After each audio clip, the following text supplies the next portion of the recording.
ಇವತ್ತಿನ recipe egg sambar.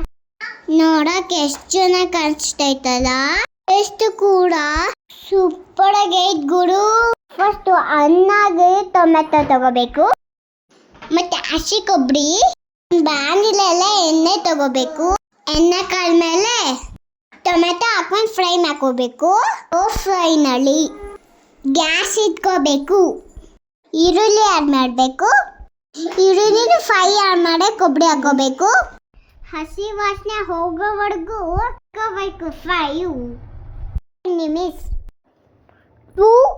10 ನಿಮಿಷ ಆಗುತ್ತೆ. ನಿಧಾನಕ್ಕೆ ಫ್ರೈ ಮಾಡ್ಕೋಬೇಕು. ಆಮೇಲೆ ಕರಿಬೇವು ಸೊಪ್ಪು ಹಾಕಬೇಕು. ಹಾಗೆ ಸ್ವಲ್ಪ ಆ್ಯಡ್ ಮಾಡಬೇಕು. ಹಸಿ ವಾಸನೆ ಎಲ್ಲ ಹೋಗಬೇಕು. ಆಗ ಸಾಂಬಾರು ಚೆನ್ನಾಗಾಗುತ್ತೆ. ಈಗ ಬೆಳ್ಳುಳ್ಳಿ ಆ್ಯಡ್ ಮಾಡಬೇಕು. ಹಸಿ ಶುಂಠಿ ಆ್ಯಡ್ ಮಾಡಬೇಕು. ನಂತರ ಖಾರದ ಪುಡಿ ಹಾಕಬೇಕು. ಎಣ್ಣೆ ಎಲ್ಲ ಸಪ್ರೇಟ್ ಆಗುವಾಗೂ ಫ್ರೈ ಮಾಡಬೇಕು. ಈಗ ಧನಿಯಾ ಪುಡಿ, ಎಗ್ ಮಸಾಲ ಪೌಡರ್ ಎಲ್ಲ ಹಾಕಿ ಚೆನ್ನಾಗಿ ಮಿಕ್ಸ್ ಮಾಡ್ಕೋಬೇಕು. ಅರಿಶಿನ ಪುಡಿ,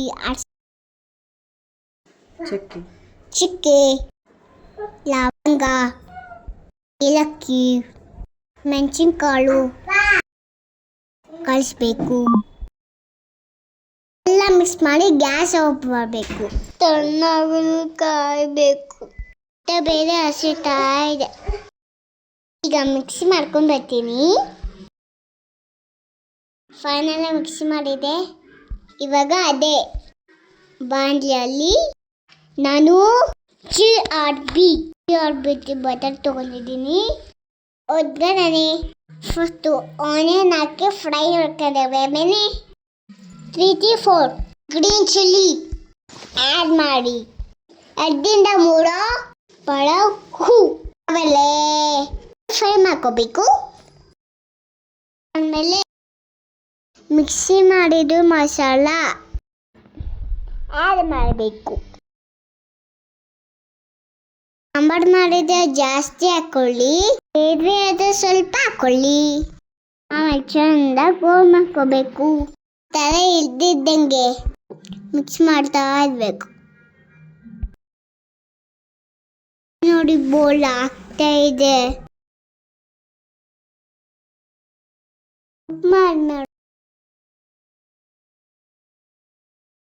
ಒಡ್ದು ಹಾಕೋಬೇಕು. ಎಗ್ ಹಾಕ್ತಿದ್ದೀನಿ ನಾನು. ಎಗ್ನ ಮಿಕ್ಸ್ ಮಾಡಬಾರ್ದು. ಆಫ್ಟರ್ 5 ಮಿನಿಟ್ಸ್ ಆದಮೇಲೆ ಮಿಕ್ಸ್ ಮಾಡಬೇಕು. ಫೈನಲ್ ರೆಡಿನೇ ಆಯಿತು. ಸ್ವಲ್ಪ ಮೇಲೆ ತಕ್ಕೊಂಡ್ರೆ ಟೇಸ್ಟ್ ಟೈಮ್ ಬಂತು. ನೀವು ಟ್ರೈ ಮಾಡಿ, ಲೈಕ್ ಮಾಡಿ, ಶೇರ್ ಮಾಡಿ, ಸಬ್ಸ್ಕ್ರೈಬ್ ಮಾಡಿ. ಮತ್ತೆ ರೆಸಿಪಿಯಲ್ಲೇ ಸಿಗ್ತೀನಿ. ಅಪ್ಪೋ ಸೂಪರ್ ಆಗೈತೆ ನೋಡಪ್ಪೋ. ಬಾಯ್ ಬಾಯ್.